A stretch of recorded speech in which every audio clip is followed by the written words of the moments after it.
What is up, guys? Got a quick little gear video here for you today. One of the most searched things on Google is fly fishing gear, so I just want to break down some of the gear that I use. Dressed up all silly for you, sorry. But just want to break down some of the gear that I use, why I use it, what I like about it, and all that. So at first, we're going to start basic. We're going to go with the old hat. You know, you gotta have a hat. You know, most of the time, your fishing ability or how many fish you catch is all about your hat. So if you're not catching a lot of fish, you get rid of that one, you put on a different one. But in all seriously, the hat, it works perfect. It doesn't work perfect all the time, but it blocks the sun, so you get a little bit better vision on the water. If you're nipping like I do, if you're fishing with a dry fly, if you're looking at your line, it's easier to see all of that when you have reduced sun coming in your eyes, when you have a reduced glare on the water. And that's where your second thing comes in, is your sunglasses, your polarized sunglasses, which really allow you to see into the water, cut through that glare, see your sighter, see your indicator, see your dry fly, even see fish. You know, it's a great tool to spot fish in low and clear water. And of course, if you can see the fish, it's a little bit easier to know where you're going to attack, where you're going to fish, and all that. So these are actually, these are Smith brand sunglasses. You can get cheap pairs from Walmart that work just great. I made the leap and paid a little bit more money for the Smiths, which is a high risk for me because I am terrible with sunglasses. I think I went through 3 pairs in a month last year or the year before, I cannot remember. But I made the leap of faith, bought the Smiths. I absolutely love them. And I have found that having a little bit more expensive pair of sunglasses, I take care of them a little bit better. I'm more conscientious about them. I clean them more often because my glasses get filthy. And you know, if you have smudges on your glasses, it's hard to see. So the next piece of equipment I have here is my chest pack. And this is the Umqua chest pack. I'll put the whole model on the screen. It's like the Z2 blah blah blah. I'll put that on the screen, and I'll leave links in the description to all this stuff so you guys can go check it out if you want it and if you think that it'll work for you. By all means, you need to find what works for you. This is what works for me. It's not necessarily what works for you. But I love this chest pack. I have one big pocket here where I can keep my fly boxes. I usually carry 3 or 4 fly boxes on me. I have a tippet spool coming off the side. I just changed out all my tippet. So I don't have any tippet on this yet, but that hangs down here. I got my forceps that hang off of this little hook right there. Plus, one of my favorite features is this interchangeable backpack. So you don't have to have this backpack on here. I believe it's a kit. You can take this off and just have this as a back support where you just clip it there and you know, tighten it down or whatever. But it's got this big pocket here. I have a flap in here. This is where I put all my extra leaders, sink tips, even some spare tippet. I gotta put that on the spool because I've been fishing heavier tippet. Gotta go back to my traditional 6X indicators. That's the big pocket. This is probably my favorite thing in the pack, is this piece of Velcro right here. To be honest, it's super silly that that's my favorite thing, but having this little foam piece that I can put on and just hook my flies on, and especially in competition when I don't really want people to see what my flies are, you just pop it off, throw it in there. You can't see it. Not that flies always matter that much in competition, but it's fun to mess with people. So there's that piece of Velcro. Then I got this smaller pocket here. I like to keep all my floating. I have some bags of split shot. I don't use split shot that much. Tippet rings in case anything goes wrong there. I also have my stream thermometer here. Check water temps, all my floating stuff. High and dry, frog's fanny.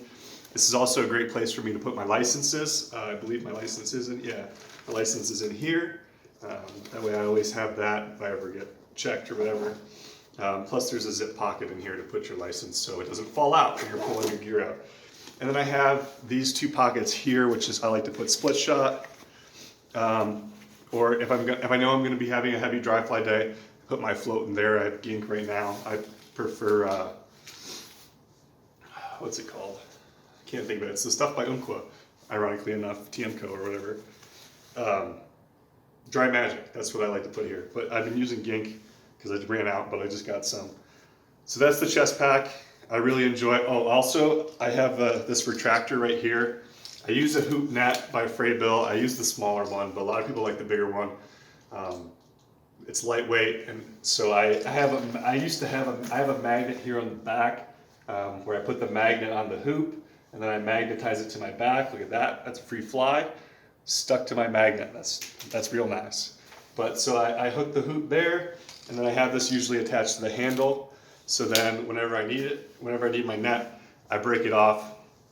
I can go ahead, net the fish, all that stuff. And I don't have a net right now because it actually, I take this piece because this piece comes off in case you want to dismount it and you don't want it to have a retractor, in case your buddy's netting a fish for you or something like that. You can unclip it. But this was zip tied to my net, and the zip tie broke, and so I actually lost my net. So I'm in the market for a new net. But Fraybell, a circular net, the smaller one's the one I traditionally use. I might get a little bit bigger one this next time, but we'll see. So that's the chest pack. Like I said, leave the link to that. Some of it we'll have already shown. And then I got my waders, my Sims G3s. Of course, you know, these are chest waders, but we rock it gangster style. You got the wading belt. You hang them, you drip them like you got some swagger. But I haven't fished a lot of different waders. I usually went with Cabela's waders before I got these. I just had a lot of problems with them, a lot of problems leaking. I mean, they were cheap waders, don't get me wrong. These Sims G3s, don't get me wrong, I still have had some leaks in them, and I've actually sent them back to get repaired. I believe your first repair is free within this first 6 months to a year that you get them. Don't quote me on that, but I'm pretty sure that's how it is. But I really love these. These have been the most durable waders that I've had. I've taken these through the thicket. When I lived back east, you have a lot more thorn bushes, stuff like that, twigs, brush to get through. I did get some leaks in them, sent them back. I really haven't had that much issue with them here out west because there's not as much of that stuff, so I haven't had that much leakage. They're actually really warm. I wear these all winter. They're a little bit thicker material. Obviously, I layer up a little bit more underneath them as this winter approaches. And then I don't have any boots on right now because I'm inside, but I also use the Sims Freestones. And I've been using the felt bottoms. The newest ones I got are the felt bottoms. Back east, I didn't use felt bottoms. I used stud bottoms. I personally think I'm a bigger fan of the felt bottoms just because the studs in boots don't typically hold in all that well, and they're actually pretty expensive. So felt bottoms are a way to go. The only thing about the felt bottoms is they're rumored, and people think that they carry aquatic invasive species more so than the stud boots, and I could definitely see how that is. Just clean your boots, freeze your boots, and do all that. Just take care. I mean, and that's with anything. Your waders can carry that. Your boots can carry that. Your chest pack can carry that if you fall in and all that stuff. So, that's the gear that I use. I'm trying to think if there's anything else. I do have a little retractor here on my chest pack with my nippers. I just get cheap nippers these are from the Family Dollar. The one day I showed up on the river, dropped a pair of nippers in the water. So I think I have 5 or 6 pairs of nippers now that I just stash in my car. I think I have one in my backpack. I have one on me. I have a couple extras in my car just in case anything goes wrong. You don't have to be that prepared, but it's really frustrating when you're out there and you don't have nippers. I cannot break the line for the life of me with my teeth, so I need nippers for all that stuff. And so that's my gear. That's the stuff that I use. I'm not going into rods. I can go and make a video on that separately. But when it comes to just apparel, gear, waders, boots, that's all the stuff that I use. Feel free to let me know what your outfit is with the stuff you've liked for yourself.